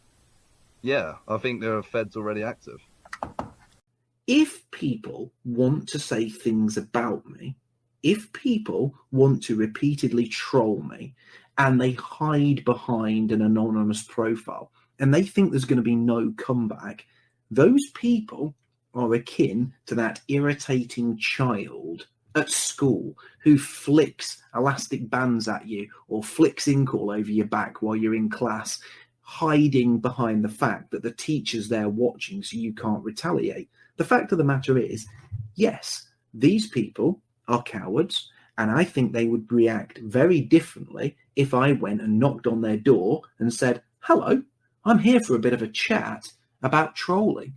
That's not doxing. That's not doxing at all. And if they're big enough to say it online behind an anonymous avatar and profile, would they be big enough to say it to my face? Probably think not. Does the General have anything to add to his question? It's at old Mark's house. We've had a little bit of a chat with him. So we're kind of comfortable together now. Stuff.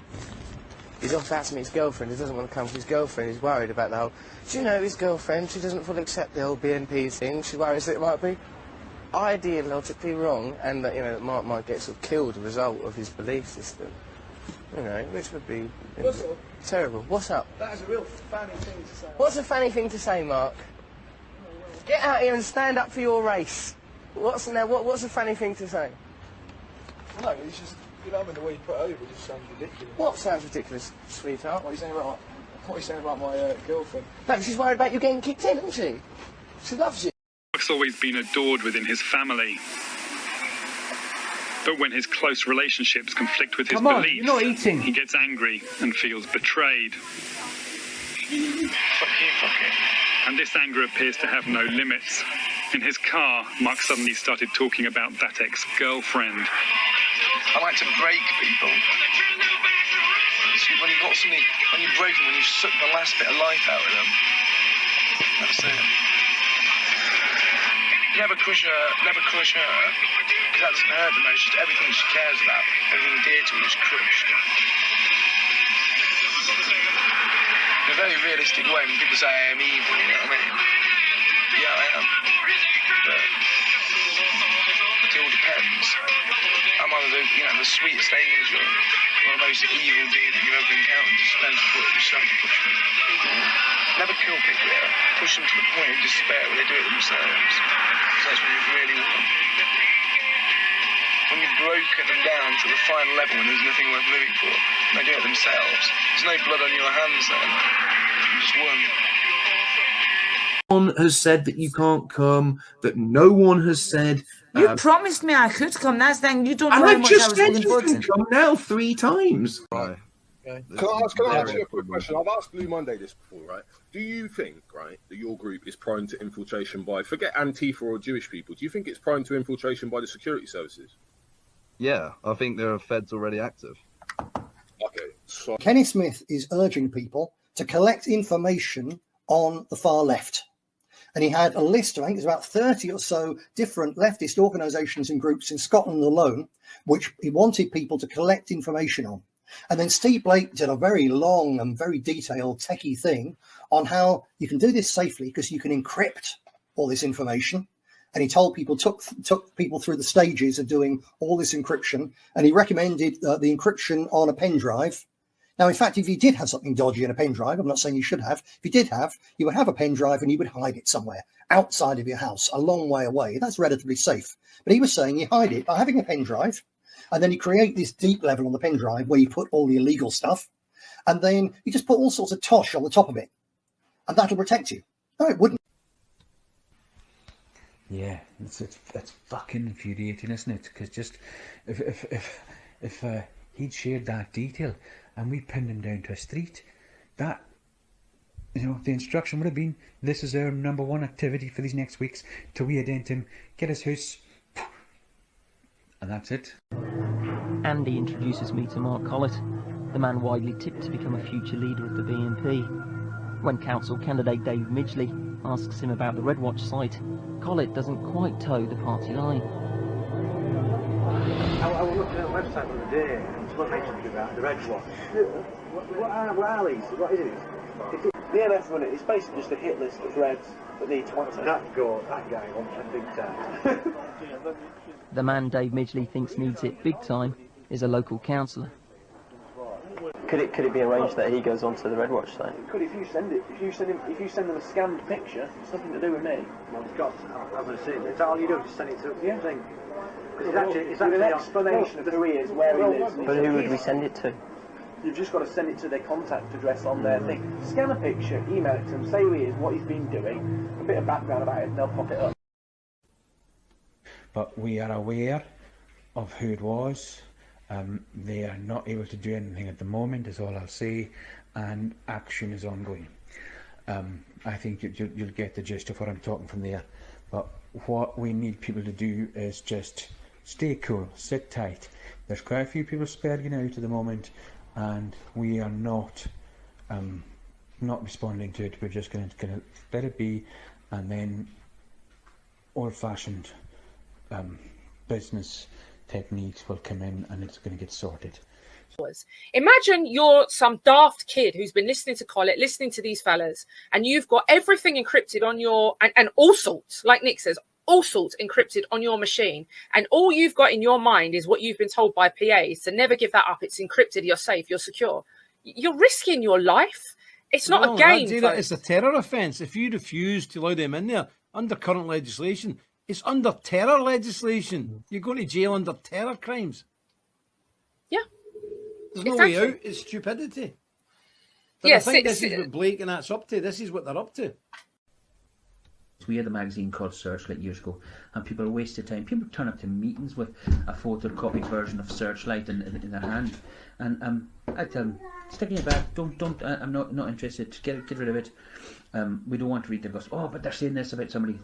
People need to understand, because these kids don't know, collecting information on left-wing groups or left-wing people is, in law, information likely to be used to a terrorist organisation. Yep. Do not do it. Why are you collecting data on them? What are you going to do? Go around and give them tea and buns? No, you will never convince a court. You're setting them up for attack, and you will go to jail. It's a terrorist offence. The Ferret have attacked numerous right-wing people over the years, you know, for Scottish Nationalist Society, GI, Scottish Defence League, Scottish Dawn, anybody in the past 10 years they've really gone for.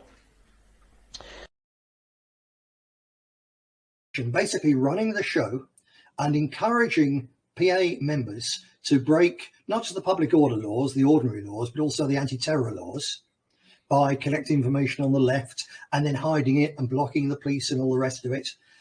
They're deliberately encouraging people to break the anti-terror laws in a way that sets the whole organisation up to be banned and prescribed, just as National Action was, which will then it destroys or compromises every single person involved. No, you won't know him. He left a long time ago, and his name is very common. We have his passport, but we don't think it's genuine. And I've checked the registers online, and he's not showing online. So that's why I just need somebody to go to, to the registrar's office and see if we can have a look. There's no point giving the name unless you're able to go there. So yeah, this is a sorry to be a bit so clandestine, but this is a need to know operation, and when this guy's found, it's not going to be a happy outcome. So yeah, let us know whether you can visit the registrars and ask for that information. Which he's got, the party is channeling people into this thing that is going to be prescribed and is going to ruin their lives and is going to put a huge slash between past generations of British nationalists and future ones, because there's going to be a middle section, a generation, which is simply missing, taken out, in prison, run away in a blue funk, or blackmailable forever and a day. And that's the crime that's going on now. It's setting this thing up as a full-scale honey trap, which has got quite a lot of decent youngsters caught in it at the moment. The Ferret is a paid journalist. There's a few of them, and they are proper investigative journalists. They're guys fucking Panorama and all that kind of, that kind of. They're decent level journalists, probably better than Panorama actually. But please don't engage them. Don't. They are well paid, and they could cause us more bother. Pen drive, unless you give it to us, you are breaking the law and you are going to go to prison. So Kenny Smith is setting people up for the very serious offence of possessing information likely to be or potentially of use to a terrorist organisation. And Steve Blake was setting him up to fall into the trap of refusing to cooperate with the police. And again, it's not just a civil, a minor offence. This is a terrorist offence. So both of these, they can basically put people in for 3 months if they want, or they can put away for 6 years.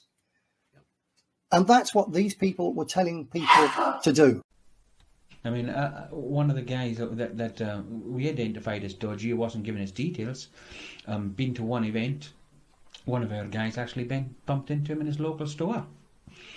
So we know roughly where he lives, even though he's trying to hide his identity, because one of our guys spotted him in his local shop. Mate, you know I've had a Hope Not Hate agent in my house. Yeah? I only found out when they were in fucking court.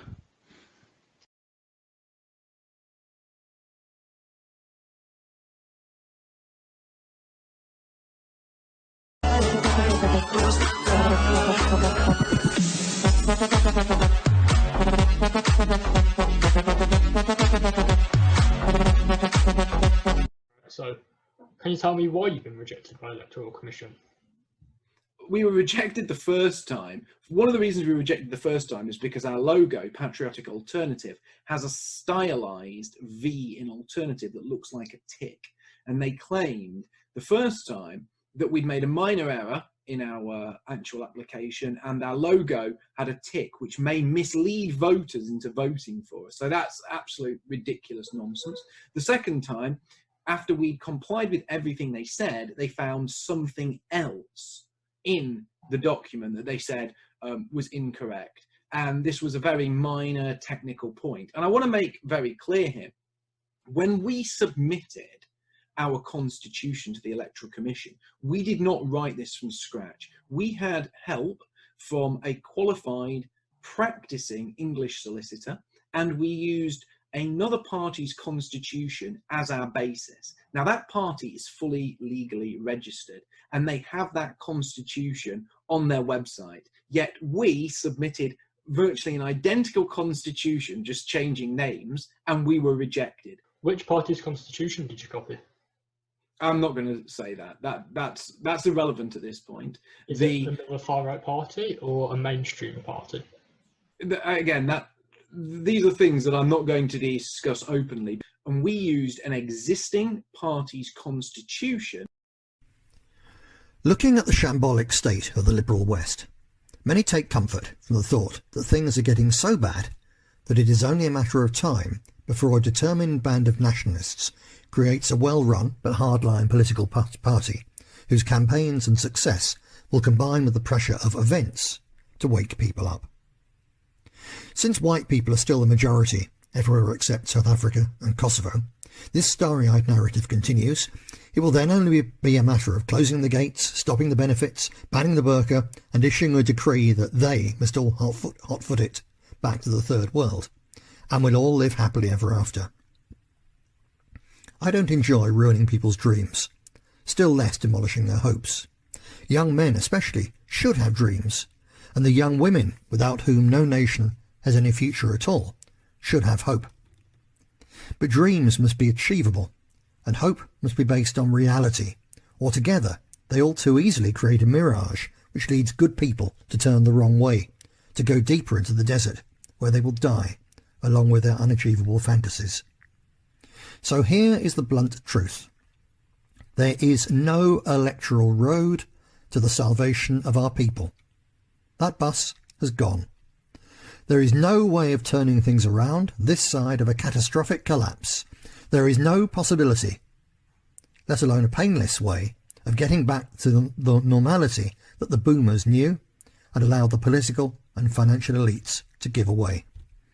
Anyone who tells you otherwise may pretend to be a political leader, but they are asking you to believe in the politics of the tooth fairy and to waste your time, dedication, money and your real last chance in pursuit of their hollow promises. A few of these self-appointed fake leaders may issue their siren calls out of unfounded optimism. But if you've known some of them, as I have, you will know that the far more common reasons are narcissistic megalomania or crushing stupidity, invariably rolled up with plain avarice. If you saw someone selling crushed rabbit droppings to the haggard, pale patients leaving a hospital wing that specialised in the diagnosis of incurable cancer, you would know instantly that he was a particularly unpleasant little con man. Likewise, anyone trying to sell an electoral cure for the terminally sick West is just another snake oil salesman. The big lie about the electoral tooth fairy is the con men's misrepresentation of the fact that, in simple numerical terms, white people are quite likely to be the majority in the United Kingdom until about 2060. We still have 40 years to turn things around, so we're going to build a party, win an election, take power and put it all right, they say. Most West European countries have about the same amount of time left as Great Britain. In the USA, the predicted white minority status date is 2045. In every country, therefore, the con men and the stupid feel able to claim that there is still time to put things right. All we have to do is wake people up and they'll vote in a nationalist government that will pass laws to turn it all around. I have to tell you, however, that this is wrong, hideously wrong on several counts. First, in every one of our countries, there are millions of people who've already woken up. Yeah, they've been awake for a long time.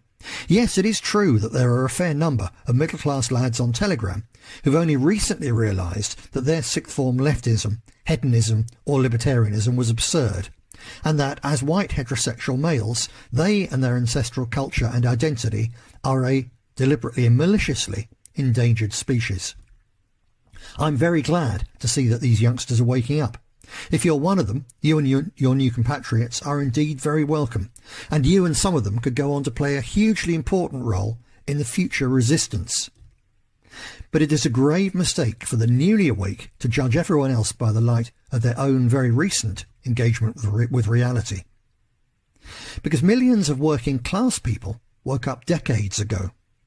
Go search for pictures and footage of London dockers marching in support of Enoch Powell when he was sacked by the Conservative establishment for his Rivers of Blood speech in 1968. Go look at the electoral records from areas of working class urban England or France, and look at the massive votes secured at different times by the National Front in the 1970s, or a couple of decades later by the NPD in the former East Germany, by Nick Griffin's British National Party, or by Jean-Marie Le Pen's Front National. The political party machines that fought those elections and secured those massive votes, against immense pressure from the state and liberal media, and in the teeth of relentless leftist intimidation and violence, were a magnitude bigger, better organised and better funded than anything on the horizon today. Many of their activists were still the relatively young veterans of real wars. Many more were tough youngsters from the times when working class men were dockers, miners, steel workers, and when their communities had cohesion, pride and resilience. Inspired by serious intellectual movements such as the French New Right, Grèce and their offshoots, many of them developed and implemented sophisticated reframing of their ideas so as to improve their image, the penetration of their message and electability.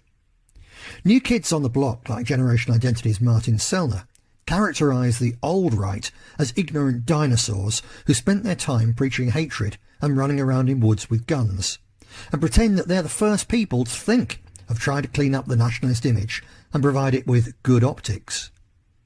In reality, everything such people are advocating was said and put into practice when they were in primary school, sometimes before they were even born. If you check the political records, such efforts were often met with considerable success. Which begs the question, why is serious nationalism now then so weak that a gaggle of self-obsessed vloggers with various hideous personality flaws can claim to be its leaders without being laughed out of court? Today we're proud to announce that the party has been formed through the Electoral Commission, and we in the right wing have decided to seize this opportunity with the goal of taking political power with at least 100 seats in the next 5 years. Here's a honeypot, there you go. My family thought I was a criminal. I joked about earlier, they were acting as if I was in the mafia, which was how they were treating me. They thought I was some sort of criminal. My mum was saying how, they're gonna implied that they'd either kill or rape me in prison for being a. As some of you may know, back in the summer of 2020, I was a very active streamer and content creator. However, at a very sudden sharp point, I disappeared. My last upload being one of my favourite pieces of content. A video of me antagonising and winding up Extinction Rebellion members. Ever since then, I have had a very minor presence in the public sphere of nationalism, and this is why. On the 30th of October, I delivered PA leaflets to homes in Norwich. These leaflets detailed how the indigenous British will become a minority by the 2060s or sooner, as reported by Professor of Demography David Coleman. Out of the hundreds of leaflets delivered, 3 people had wrongly taken offence to what is completely inoffensive content and reported those leaflets to the police. 11 days later, the police turned up at my college and arrested me in front of all my classmates. There were 4 of them, 2 uniformed, 2 not. And they took my new phone I just brought for the sake of making videos, my old phone, and I later found out they had already been to my house and tricked my mother into signing a warrant. I was placed in a cell with an uncomfortable bed and very little access to water, and a blanket that was more akin to the material you'd find on old car seats than anything you'd sleep in.